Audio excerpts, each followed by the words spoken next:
and welcome to the Towards 2040 conversation series. Today we're talking about waste. So if you're new to this and you haven't joined us before, my name is Amanda Carl. I run an organisation called The Next Economy, which is based in Brisbane. And I was lucky enough to be involved in the early stages of 2040. If you haven't seen the film, it's a documentary done by Damon Gameau, and it's set in 2040. The idea being that if we do everything we know we need to do to act on climate change, we could actually have a much better world on a number of different things. And it's set in the future as a story about how we got to this much better world, and it's a story for his daughter. So if you haven't seen it, you can either download it from iTunes, I believe. You can host a community screening. There's lots of different ways to actually see it. But I think the inspiration behind it was about solutions and telling a more positive story around how we can actually act on climate change with the resources that we've got. And today we're talking about waste. But before we get started, I'd like to acknowledge the traditional owners on the land that we're all on. If you're joining us from somewhere in Australia, you are on Aboriginal or Torres Strait Islander land. Today I'm joining you from the Sunshine Coast, which is a bit different to normal. So I'm on Cubby Cubby land, or Ginniburra land. There's two different groups on the Sunshine Coast.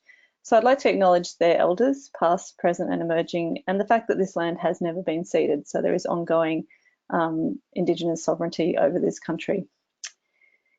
So today, if you signed up, you probably saw that we had a few names attached to today. We were going to have Candice Quartermain from Circular Economy Australia joining us. Unfortunately, she's had some family issues come up, so she's been unable to join us. But the good news is that means we've got more time to talk to the lovely Jo Taranto from Good for the Hood.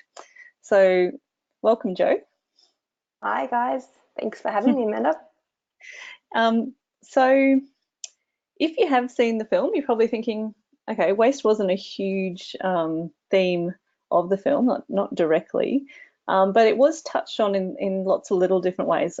I saw the film many times when I was doing the Q&As, and there were little touches like towards the end, someone used a coffee cup and they squashed it up and they planted it in the garden because there were seeds in it. There was talk about composting and growing your own food locally and a whole lot of things. But before we get into those, what the link is between waste and climate change, Jo, tell us a little bit about what you guys do. So what does your organisation do and how did you get started?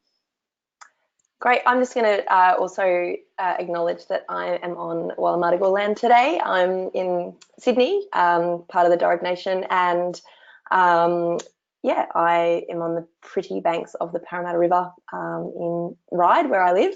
And yeah, Amanda, I got involved, I guess, on my journey with accidental environmental activism, I guess, because of my concern for my children. I was a mum and had decided that, you know, before these issues really hadn't made any great impact on me until I suddenly felt increasing climate anxiety. And so in 2017 and the end of 2016, my neighbour and I decided to get involved in some local, I guess, waste activism in a way in our local area. And fast forward about 18 months later, I'm now director of an organisation called Good for the Hood.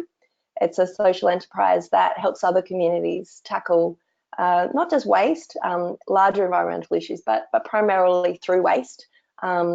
In a similar way that we did, because within a very short amount of time, we realised that waste is a really good way of introducing people to environmental issues, because it's so ubiquitous. It's an issue that people care about regardless of their political persuasion. We get people who work for real estate agents telling us how important litter and managing waste is. So we figure it's actually a really nice hook to get people to talk about a much bigger issue. So what does the work? Oh, sorry, I'm interrupting you. So what does the work actually look like that you do? Yeah, so we are a social enterprise.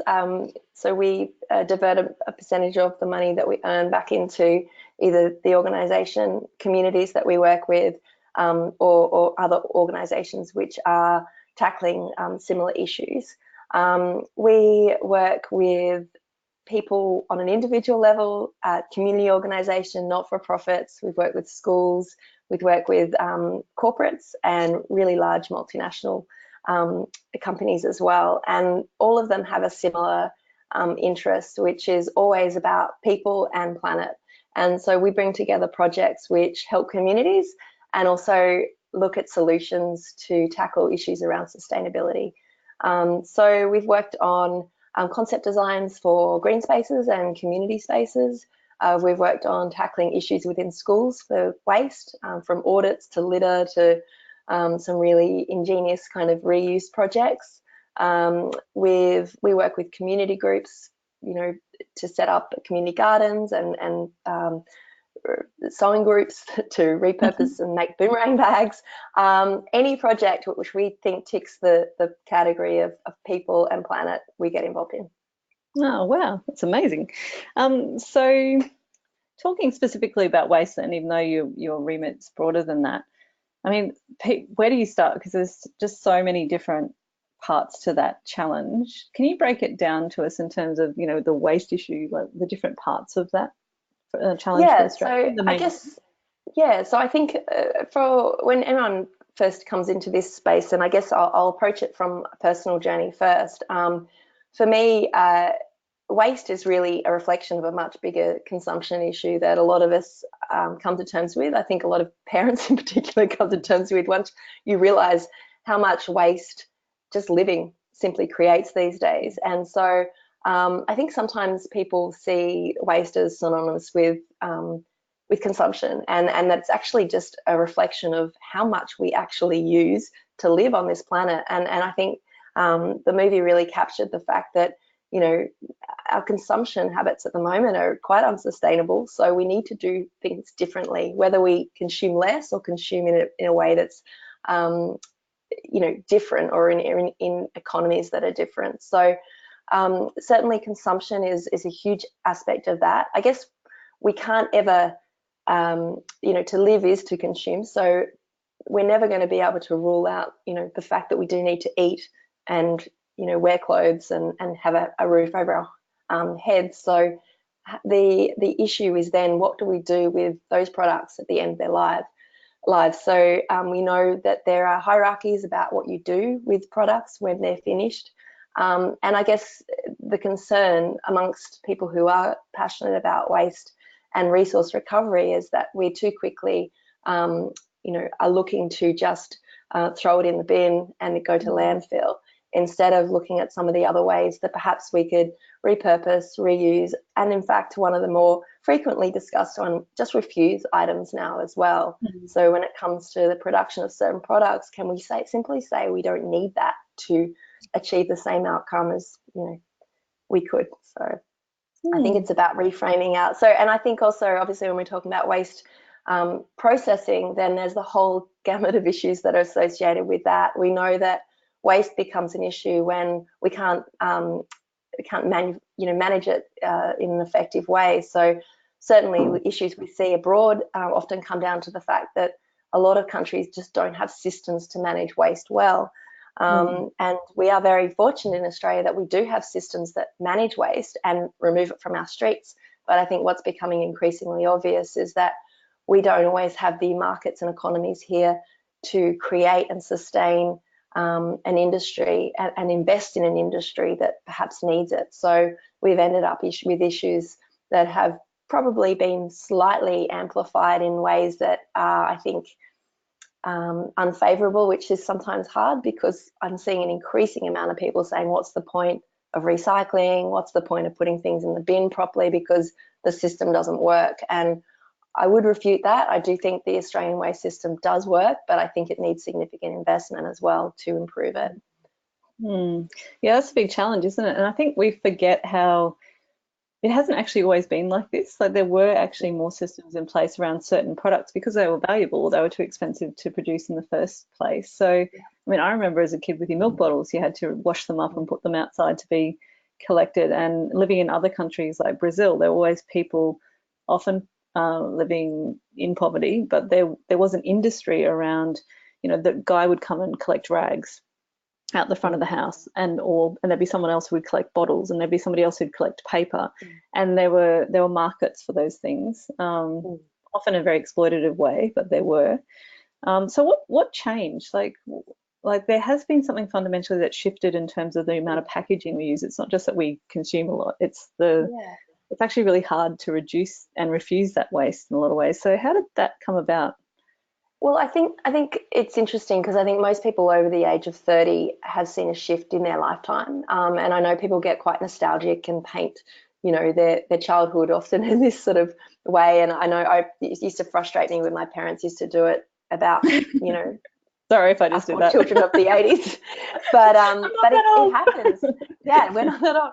But I think it's definitely shifted, and I think in the last 10 to 15 years, and I think there's a number of factors. I think we certainly know that as our economies have become globalized and our manufacturing has gone offshore and products have become cheaper and easier to get, and we have a million different ways of sourcing items on the internet, and we can shop door to door.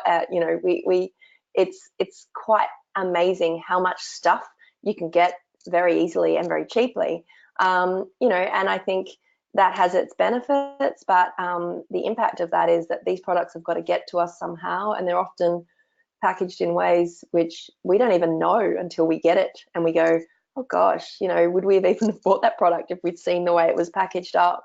So I think that's one aspect. I think we've suddenly got choices that we've never had before. Again, such positive things, but the cuisines and the things that we are exposed to, there's so much choice. And I think I think also with fashion, for example, we have a seemingly endless supply of things, and I think that is new to us. We didn't grow up with an endless supply of cheap products. So I think there has definitely been a shift in the way the availability, the how affordable items are, but I think also the nature of technology and how quickly we're getting the need for new technology. I just have these little things which we decided didn't work quite as well. But 2 years ago they weren't in my life, and now I have two sets of headphones when maybe one was enough. So it's certainly I think choice is a wonderful thing, and we're incredibly privileged and to be in the world we're in. But I think it's scary because it suddenly means we have sometimes 3 or 4 or 5 versions of something. We probably would have had one for life. Mm. There's an interesting shift, and I see it in my kids. Even the way they consume Netflix, it's like so quick. Yeah, but I remember as a kid, like you get the one episode per week, and you're like, I just wish I could just skip to the next one, and now you can. So. Yeah. So I think there's a pace of life which has changed, and I think it's interesting when you're talking about before what really inspired looking at different industries and the way certain things are valued, particularly internationally. The one part of my life that's always brought me back to why I've become involved in waste particularly is not just my kids, but a number of years ago I went to India, and I toured through Dharavi in Mumbai, and I was, at the time I was working in health and safety, and I was traveling through this slum village with huge micro industries the whole way through, which like you said, incredibly exploitative and incredibly dangerous, but the value placed on every minute thing is quite amazing. And it shocked me beyond belief, but also made me think. When I got home, I just remembered looking at my house going, why do I have so much stuff, and why do I have such a lifestyle that is so exploitative? So and I'm not saying that I don't still live in that world, but I do. But I think it really starts to make you question perhaps the way we do live right now. Great.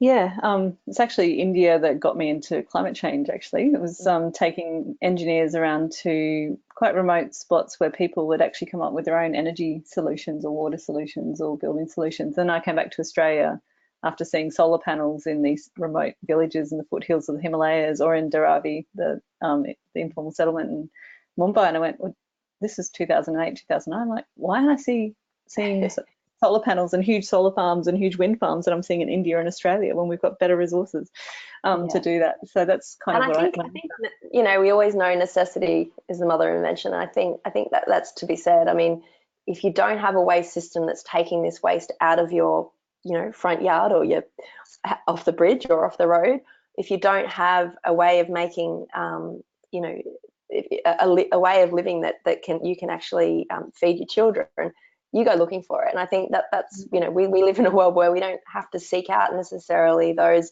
same solutions, because we have other ways of earning money, keeping our streets clean and feeding our kids. But I think that doesn't mean that these things aren't becoming increasingly pressing and an issue that needs urgent attention. Yeah, definitely. So let's talk about climate change specifically, because often, there's a huge waste issue, but there are some very specific issues that come back to climate change. Can you unpack that a little bit? Because it's not just all waste issues around the climate, Yeah, yeah, and how and do we reduce obviously, and absorb emissions? yeah, absolutely. So the connection with waste, and we were having a little chat before we came online. It is an area that people say go, oh, waste is not a climate issue. It's, you know, it's a lifestyle issue. It's a marine pollution issue. Where it is a climate issue is a couple of fronts. One, obviously, the one we've touched on is about consumption. So if we're consuming more than we can sustain, and we know certainly in Australia we're some of, you know, the most vigorous consumers in terms of the, you know, the Earth's resources. Consumption's huge. So if we're consuming too much, we're going to have a lot of waste and we're going to have issues there. So that consumption leads to emissions from the creation of the products through to the removal and management of the waste. The other connection is between what's creating those products. So when it comes to items which we often talk about with waste, so single-use items, they are made from plastics. It comes from a fossil fuel. It's petrochemical product, and you know, so we're actually having to, you know, create these products from you know, the biggest emissions creator on Earth. So, and we're using them for a very short amount of time. So it's not even just the fact that those items often then end back up in a marine environment or, you know, choking up landfill. It's that, you know, the actual creation of those products are creating emissions as well. And the final issue, I guess, is the fact that a lot of the things that are going into our waste management systems, into landfill, you know, obviously not only uses fossil fuels to get those items to landfill, to run the factories that process the, you know, the materials recycling, or, you know, to move them around the landfill site, but the actual breaking down of those products, particularly any product which has an organic component in a landfill environment, creates methane, which is, you know, we know a very, very potent greenhouse gas. So I guess waste is much more than the stuff we can see, and it has huge climate impacts. And I guess my attitude too is that as I said before, it's a really good way to get people to talk about what's happening in climate. If they don't care about the climate, this waste is a really good way of starting that conversation and getting them to understand that. But yes, it's much more than just plastic bags in our oceans. Yeah, great. So we talked a lot about problems, but let's get on to solutions. So what are some of the really positive shifts or specific initiatives that you're seeing in Australia?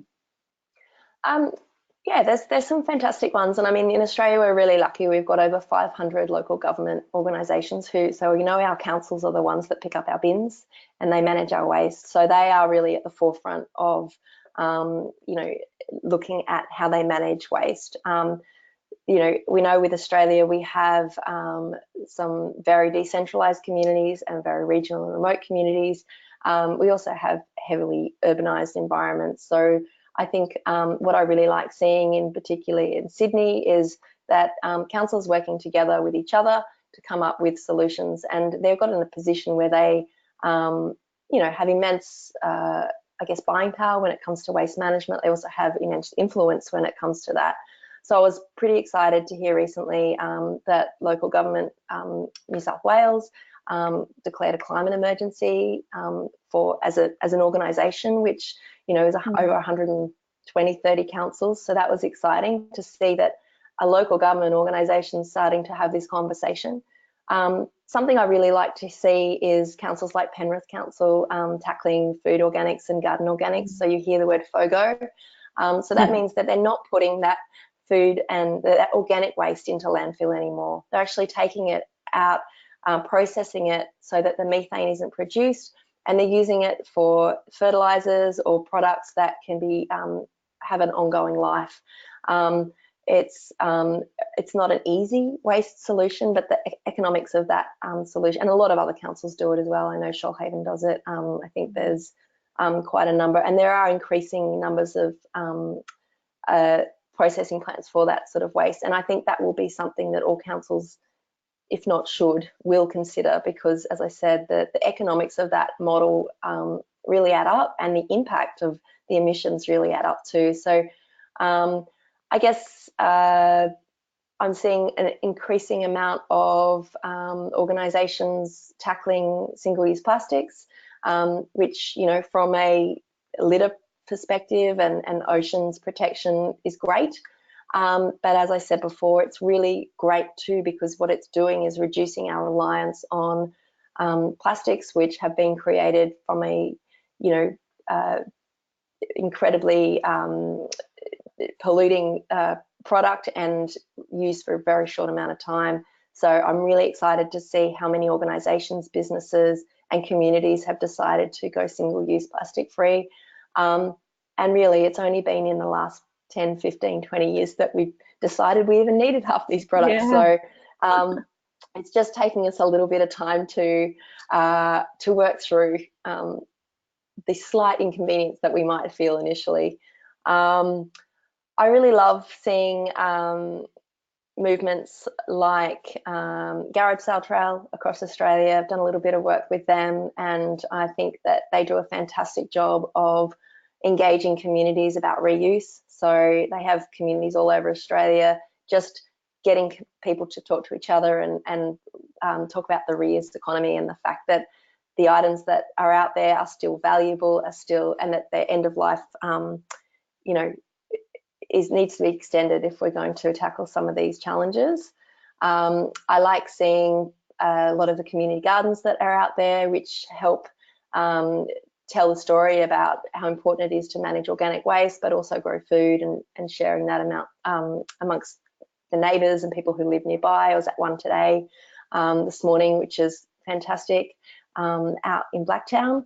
And I often go to the one down in my local community here in Ryde too. So I think there's not many people who aren't tackling this waste issue, at least in some way. And I talk to organisations opting for zero waste targets or waste reduction targets. And I'm talking about big property management companies through to retail spaces. They all recognise now that there is not only an environmental impact, but an economic rationale to tackle these issues. So I think the tipping point's been hit. I don't think that this is going to slow down.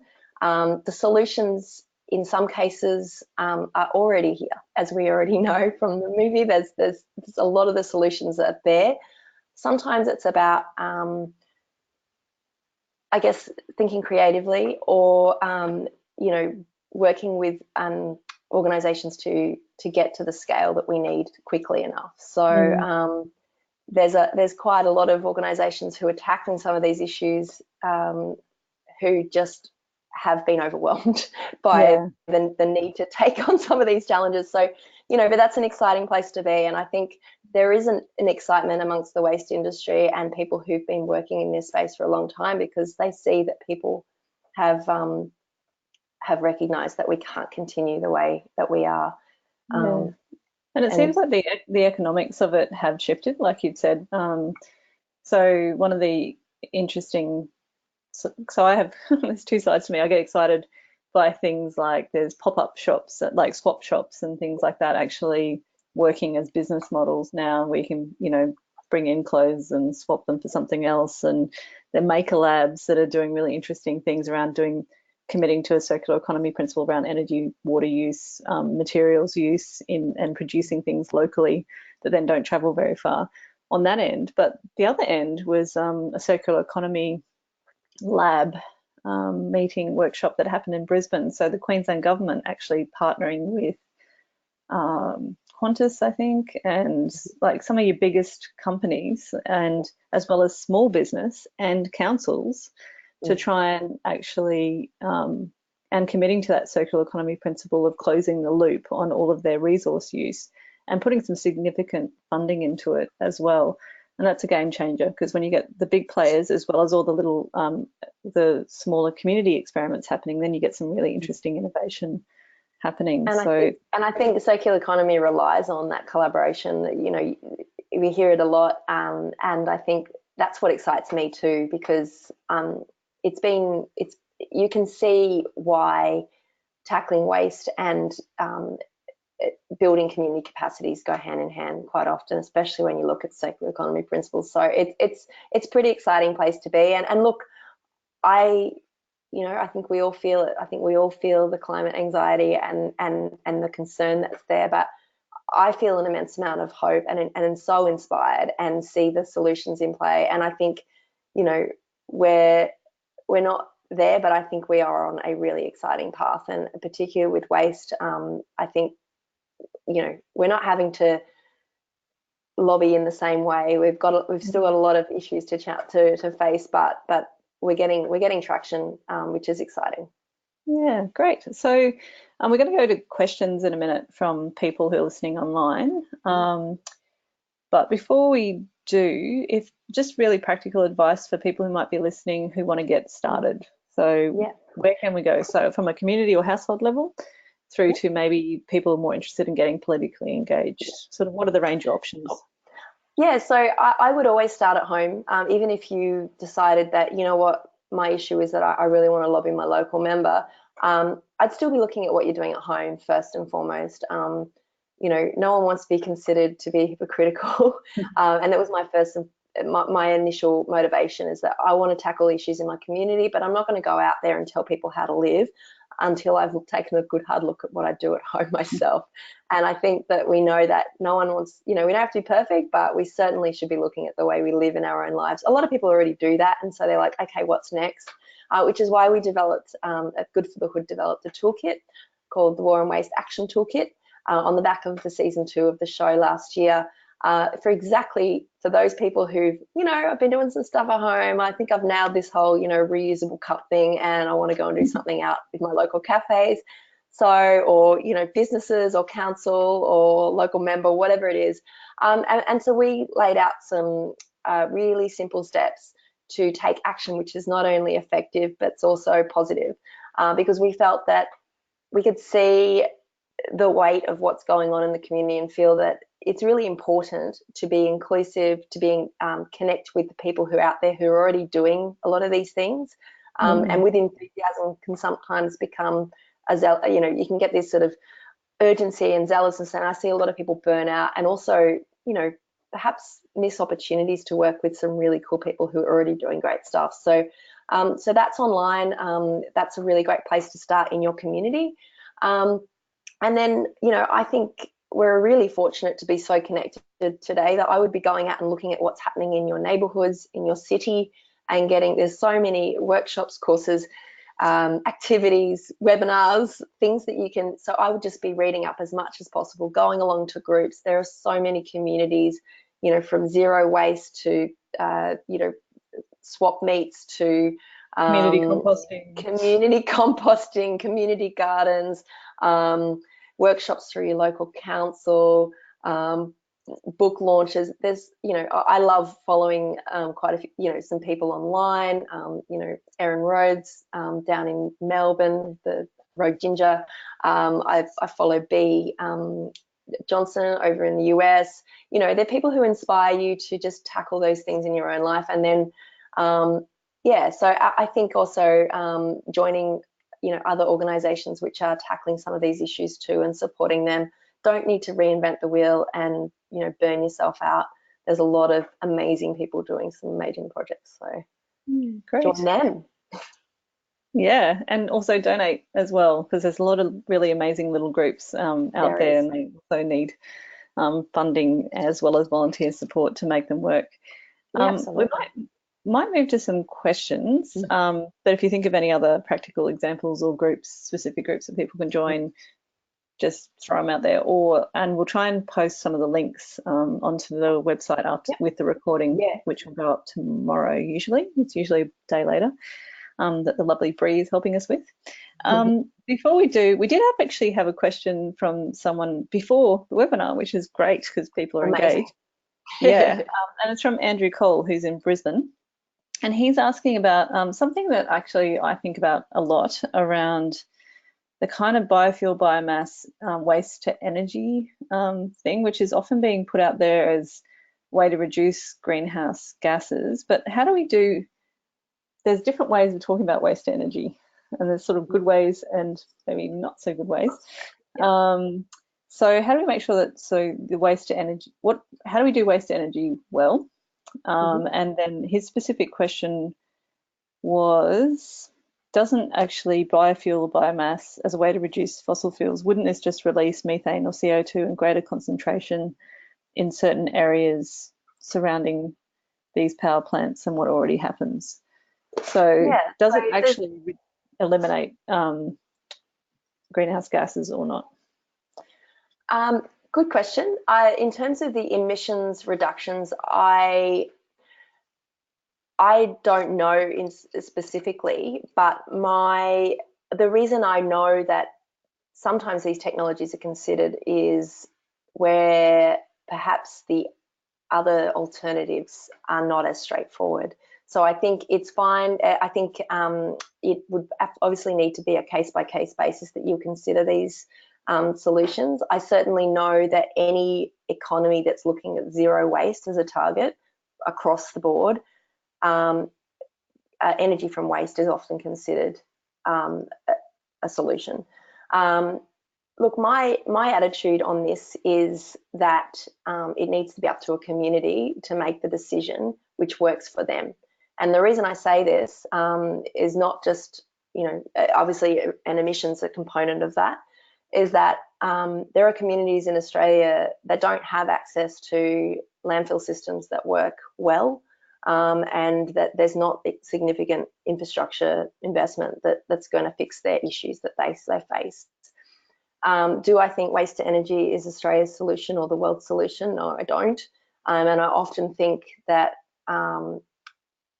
there's a perception that it's heralded as and I don't think that even the waste industry considers it that way at all. So I think a lot of the concern that comes from incinerating waste, if that's the waste to energy that we're one of the solutions that is obviously there's a whole bunch of other issues around emissions and pollution and I certainly have visited I've visited an earth power plant here. So there's which uses biodigesters to create a biofuel and a fertilizer. And I haven't looked at what the figures would be in terms of the reduction. I know that it is absolutely at capacity in terms of taking the amount of what it can take. And I think, there are other issues that come from infrastructure like that, and particularly in an urbanized environments, it's really tricky to put, these plants in and very costly. So, I think when we're looking at solutions to waste, we need to be open-minded, because if we were able to, tackle all the issues that we had with the way we've been doing business till now, then we wouldn't have a problem. But I think, I would need an environmental engineer to answer the question specifically about, the way it adds up. I certainly know people who I respect and admire a lot who work in this space who think that there is a place for them in some places. But I think, again, it comes back to what communities, need and want and can accommodate. And I think in some places that, it's not the solution that's going to meet their needs, and it's actually going to make life harder and potentially environmental issues harder for them as well. Yeah, it's interesting that the question around communities choosing, because that's a lot of the work I do is working with often regional communities around what their economic options are. And there's kind of two parts to it. It's like, yes, communities need to have a lot more say around how things happen for them. Something that's worrying me around the waste to energy thing specifically at the moment is you look at Latrobe Valley, there's a huge, like, basically incineration of rubbish, taking all of Melbourne's rubbish, burning it in the Latrobe Valley, and that's seen as an economic solution because they're going to get paid to do that. And I do worry that there's some simplistic solutions that are being pushed onto areas that are already vulnerable, potentially because they're going through a tough time. Yep. And that's the sort of thing. So it's also community's choice, and they actually don't want it. Well, some parts of the community don't want it, others do. But we've also got to have rigorous standards around what we're aiming for in terms of, so the pollution standards, air quality standards, absolutely, water, and transparency, right? You know, because I don't think all these often the solutions are presented in a way that we can easily understand and digest. You know, and I'm not, you know, I'm not I do have a science background, but certainly we're not always experts in these, and we need to trust that we're going to get presented the information without it, you know. And I agree. I think Adani was another example. It's, you know, there were people up there who supported it because it was going to bring jobs, you know, perceived to bring jobs. And I think when we look at choice, I think, we need to be able to make sure that that it's not just the choices that will benefit the community now, but also that are going to, you know, help them moving forward as well. Yeah, great. Sorry, I cut you off. No, that's right. Yeah, so there's the choice issue. The other thing which relates to one of the questions, I guess, is scale. So you were talking about biodigesters, and you know, the biodigesters on a small scale can actually be very good and managed if they're, you know, if the gas produced is burned cleanly, as a good thing. And I've seen that for small scale dairies and things like that. Then the issue comes when it's at scale, and that's where it starts to get a bit tricky. But the question, sorry, keep going. No, go. That's I was just going to say that the digester I've seen, you know, people just have them on their verandas, which is fantastic, you know, and particularly small scale management of you know, food organics. But then, you know, even a larger scale digester, but you do worry about what's that fuels are then being used for, and you know, is it actually any better at the end of the day? Cool. So the question was, collecting garden waste that has been treated with certain herbicides make it unsafe for growing food. Some comments on localised composting with higher standards than cities can oversee would be useful. Katrina Wolf. So I guess that's more of a comment. But any response to that? Yes. So I know that, for example, we've had some issues in Sydney with some environmental protections around what the waste that's been generated from organic waste can then be used for, and it's, you know, and certainly food is often ruled out as being, you know, a safe use for the fertilizer, the product that's coming out of those. So yeah, absolutely. I think the biggest issue, one of the big issues that when I've spoken to people about FOGO and about organic waste is contamination as well. You only need someone to put, you know, a battery or a car battery or something through, and, you know, or asbestos or another product, and, you know, you're in trouble. So the standards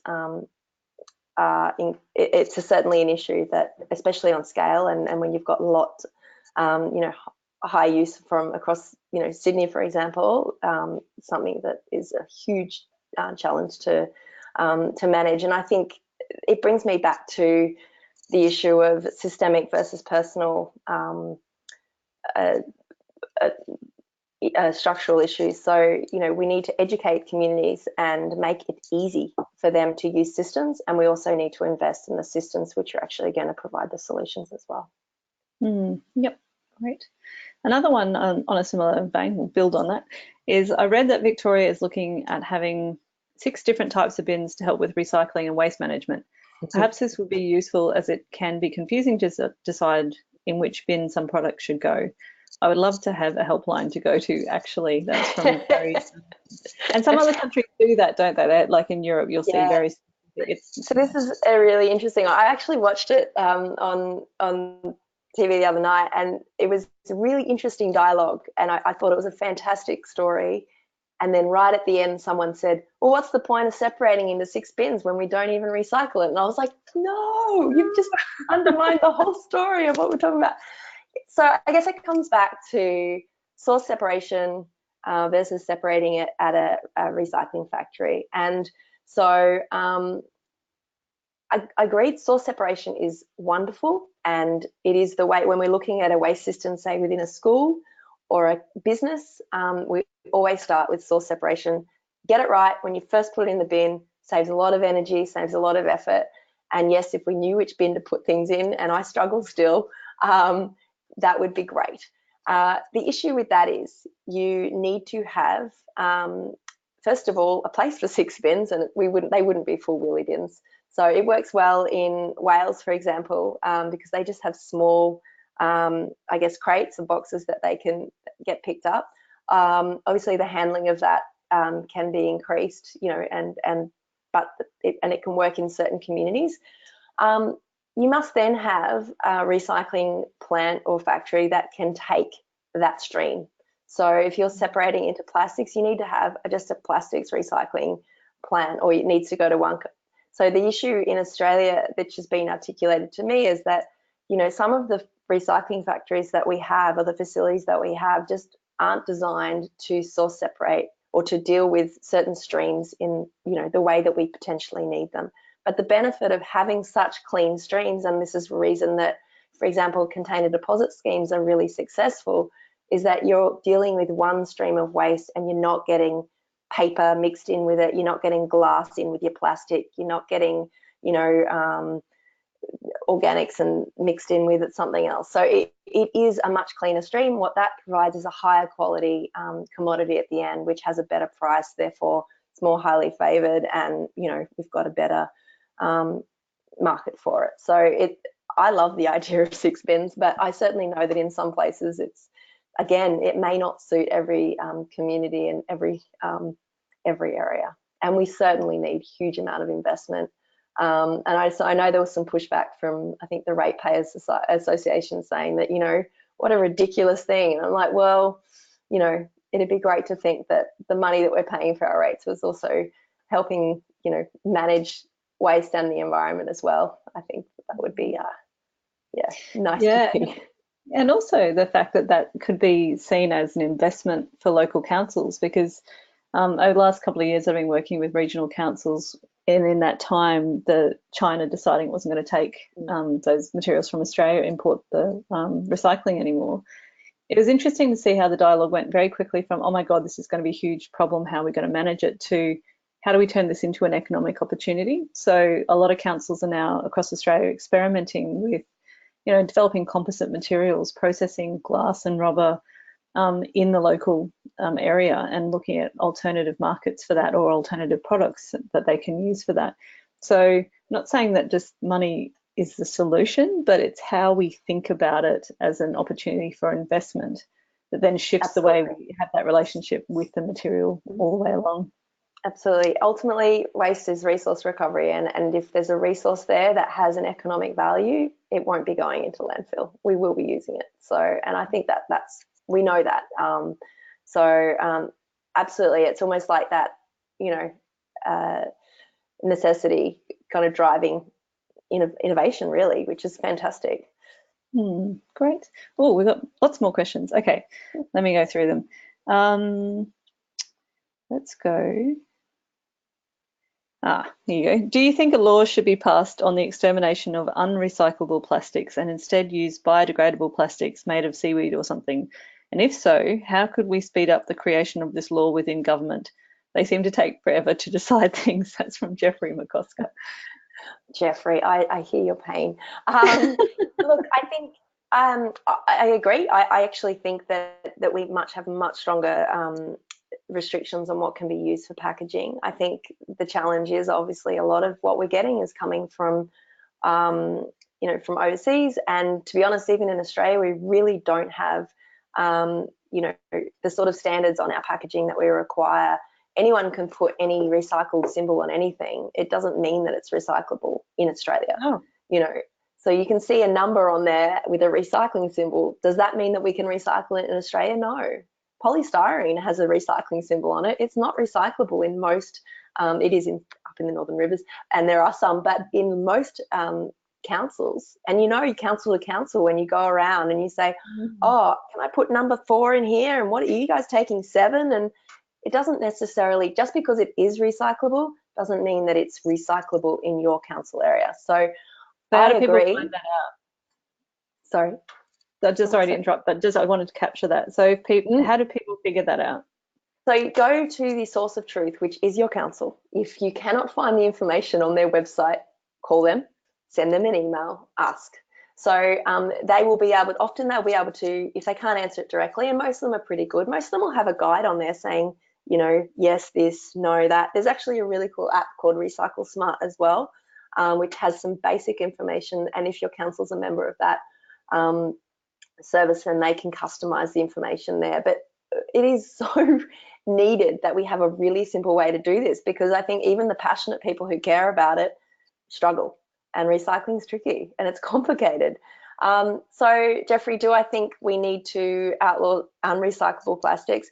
I think we definitely need tighter packaging covenants. I think that there are there's APCO in Australia, so there's a packaging covenant which you can be part of. It's optional. You can say, yeah, I'm going to do this, and I'm going to be responsible for the end of life of the packaging, and make sure that it that extended responsibilities there. But I think it would be great to see. I think I just see how hard it's been to get any action on, say, on microbeads, for example. It's not an easy process, but we know that, like anything, lobbying your local member is a great place to start. And joining groups like Boomerang Alliance, or connecting with other people who have taken some action. So there's Plastic Free, Victoria. There's a whole bunch of activist groups around who are lobbying on these items, and sometimes they're starting with the simple things like plastic bags and container deposit schemes. So we know that New South Wales hasn't banned the bag yet, and we know that Victoria haven't got a container deposit scheme yet. So they're what we're starting with. It's a pretty low bar. So that's probably what we need to focus on first, and then over time, tighter constraints. And I love the idea of the types of plastics that are coming through, that are made from, I've got a coffee cup here that's made out of a composite that's got a coffee husk, which would be a waste material, and then it's got lipstick on it. That's from me. And a plastic composite in there. But is this recyclable through a recycling plant in Australia? No, because you put that in there, the melting point's different to other plastics, you can contaminate the waste. So the issue we see with a product like BioPak is that it's actually, unfortunately, can contaminate the waste streams if we're not careful. So we definitely need better restrictions in terms of what can be recycled and what should be going through our waste streams. How we do that, yeah, you said it, Jeffrey, it's going to be slow. But there's really good people working on it. And just as a reminder, because we're starting with a low bar around the banning plastic bags, but I mean, I know people who are working on that for years, and they really didn't think they were going to see it, and suddenly it happened. So, and there's always issues when we start off and stuff, but it's happened. So it has. Look, anyone who's been involved in this sort of activism has just said the last few years have been insane in terms of movement, which is exciting. It's amazing. Yeah, great. And just on the motivation side, we've got two kind of related questions. So one came up quite early, which were, what are some of the biggest obstacles you've faced in establishing your enterprises, from Alex Jones? And a sort of related question was from Taralyn Disher. How does one begin their eco-conscious journey? There's so much pressure to make changes for the better, and we get that. However, it's rather challenging to begin. May you offer some suggestions that will motivate me and help me through this process? So I guess one is about some of the barriers, and then what's the motivation to keep you going, and especially when things are a bit tough, because you said yourself, it's really complicated. So how do we stay on track? Yeah, I might go the motivation and then the hard bit, if that's all right. We tackle that a little bit in the toolkit. We talk about the fact that our efforts really showed very quickly that there was some very simple things that people could do that would make your efforts less taxing on yourself and also more effective. And my biggest thing is that you start with one thing.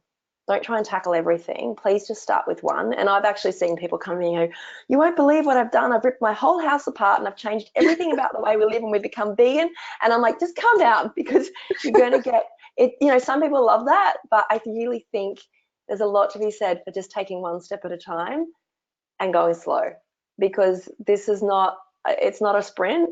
It's a bit of a marathon, and you don't want to burn, you don't want this to be the thing you do today and then, you know, it all gets too hard. And I've heard people say that it's just too hard. I can't deal with it. My mum went shopping the other day. She goes, I couldn't get anything that was plastic free, so I just bought everything. And I'm like, I think if we're in that all or nothing space where it's black and white, we're just going to do ourselves a disservice. So my response would be, pick one thing that you can look at. And I don't actually care what it is. I mean, you can go online and have a look at, you know, what's going to create the biggest impact, you know, whether it is reducing the amount of meat you eat, for example, or whether it's just taking a reusable cup when you get a coffee, or maybe it's not drinking coffee. Whatever you decide, I don't really care. It doesn't really matter. My attitude would be to do something, do one thing, and you'll generally have a feeling about that sort of thing that you were trying to think about doing, but you just haven't, it's been too hard. I'd start with that one thing that you can adopt, and it's about habits. So you've just got to keep working on them for a few weeks, and then and it's really a behavior change strategy. So, and also start local. So don't worry about fixing the waste crisis in India. Look at what's happening in your home and what's happening on your street and in your area with your council. That's a really great place to start. So local and small.